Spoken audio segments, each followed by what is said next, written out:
bahwa proses pendaftaran pasangan calon presiden dan wakil presiden dalam pemilu tahun 2024 juga diawasi oleh Bawaslu dan tidak ada catatan yang dilayangkan oleh Bawaslu kepada termohon berkaitan dengan saran perbaikan terhadap tata cara, mekanisme, dan prosedur pendaftaran pasangan calon presiden dan wakil presiden. Hal ini menunjukkan bahwa termohon telah melaksanakan tahapan pendaftaran pasangan calon presiden dan wakil presiden sesuai dengan ketentuan peraturan perundang-undangan. Bahwa selanjutnya, andai pun pemohon mendalilkan penetapan pasangan calon wakil presiden nomor urut 2 tidak memenuhi syarat formil, semestinya pemohon melayangkan keberatan. Atau setidak-tidaknya keberatan ketika pelaksanaan mulai dari pengundian nomor urut pasangan calon sampai dengan pelaksanaan kampanye dengan metode debat pasangan calon. Bahwa dalam kenyataannya pemohon tidak mengajukan keberatan sama sekali kepada termohon, baik ketika pelaksanaan pengundian nomor urut pasangan calon maupun pelaksanaan kampanye dengan metode debat pasangan calon. Sebaliknya, pemohon bersama pasangan calon nomor urut 2 mengikuti tahapan pengundian nomor urut dan tahapan kampanye dengan metode debat pasangan calon. Bahkan dalam pelaksanaan kampanye dengan metode debat pasangan calon, pemohon saling melempar pertanyaan, jawaban, serta sanggahan dalam semua kesempatan kampanye dengan metode debat yang difasilitasi oleh termohon. Sekali lagi yang mulia, pemohon tidak menyampaikan keberatan apapun.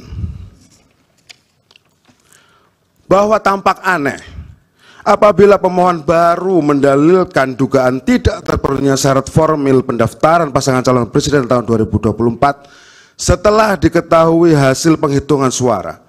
Pertanyaannya adalah, andai kata pemohon memperoleh suara terbanyak dalam pemilu 2024, apakah pemohon akan mendalilkan dugaan tidak terpenuhinya syarat formil pendaftaran pasangan calon? Tentu jawabannya tidak, yang mulia. Bahwa berdasarkan semua orang di atas, dalil pemohon yang menuduh termohon sengaja menerima pencalonan pasangan calon nomor urut 2 secara tidak sah dan melanggar hukum menjadi tidak terbukti. Bahwa pemohon mendalilkan lumpuhnya independensi penyelenggara pemilu karena intervensi kekuasaan sebagaimana tercantum dalam permohonan pemohon pada halaman 35 sampai dengan halaman 50 adalah dalil yang lemah dan tidak berdasar. Bahwa penyelenggara pemilu dalam hal ini termohon telah menjalankan penyelenggaraan dan tahapan pemilu dengan mendasarkan pada prinsip-prinsip mandiri, jujur, adil, berkepastian hukum, tertib, terbuka, proporsional, profesional, akuntabel, efektif, efisien, dan aksesibel dengan alasan-alasan sebagai berikut. Bahwa anggota KPU periode 2022-2027 telah dipilih melalui proses seleksi yang terbuka, partisipatif, dan akuntabel.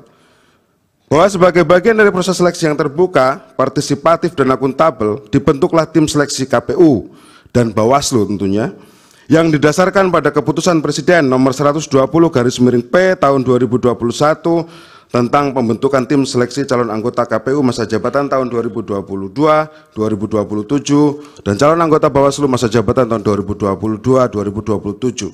Download Tribun X sekarang, menghadirkan lokal menjadi Indonesia.